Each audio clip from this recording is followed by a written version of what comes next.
People quit for all sorts of reasons. Today I want to talk to you about the achiever. And the achiever is one of the 8 dimensions of motivation that we talk about at M-Code. And if you've been to motivationcode.com, if you've taken the M-Code, then you know what I'm talking about when I talk about achievers, because your M-Code report has information about each one. You can also find out more about achievers at motivationcode.com/achievers. I want to talk to you about why achievers quit, because the last thing you want is people on your team that are already high performers, who thrive off challenge, who want to succeed, and they want to exceed every expectation.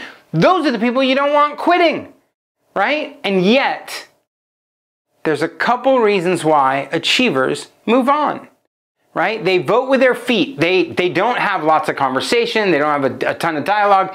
They just move on because they've determined that the culture that they're in doesn't value who it is they are. So what are the reasons an achiever might walk out on you? Well, the first is you don't recognize them as being a high achiever. Now that doesn't mean that you think they're a low achiever. It may just be that you thought they were a high achiever the first week or the first month or the first quarter that they were there. But then after that, you just got used to it. You just got used to this is the bar that they play at. And since that's the bar, every time they deliver at that level, you're like, yeah, normal.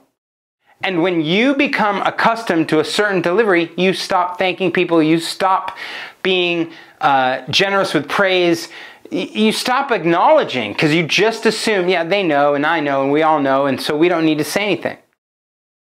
But an achiever thrives off the constant recognition by others that, hey, what they did was hard to do, maybe it was almost impossible to do, surely required certain mastery and expertise, and everybody recognizes what it is you brought to the table.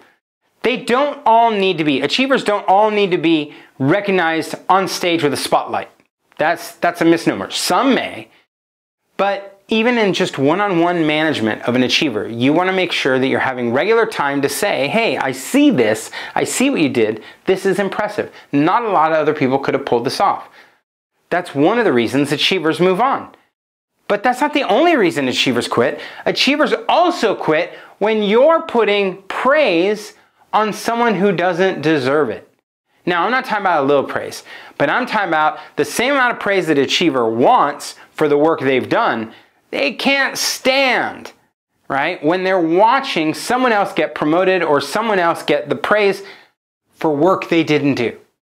Meaning they think you don't understand that they didn't actually do the work. And now it's the injustice of it all, right? It's the, I can't believe that they're promoting that person, or I can't believe that they're praising that person when they didn't do the job. You did it, someone else did it, their staff did it, someone did it, but not them. Right? And the injustice, the egregiousness of that can cause an achiever to move on. And the third reason why achievers quit and leave you shocked because you didn't expect it is when you move them from mission critical, things that are right in the main path of the business. They are key, they are critical. And you move them from that to the periphery. You move them into something that is less interesting, less exciting. You can still say, here, you can go get that done. And when they're done, you can say, good job. You can even praise them for it. But it's not going to mean the same because they're not at the heart of what the business is about. They're not at the heart of what the department's about or the division. They're just not central or key to the main work of the organization, main work of the team. And when they're not, they feel cast aside. And if they feel cast aside, they're like, I'm going to go look for a place where I can be central again, where I can be key. So those are 3 different reasons why you might lose your achiever if you're not paying attention.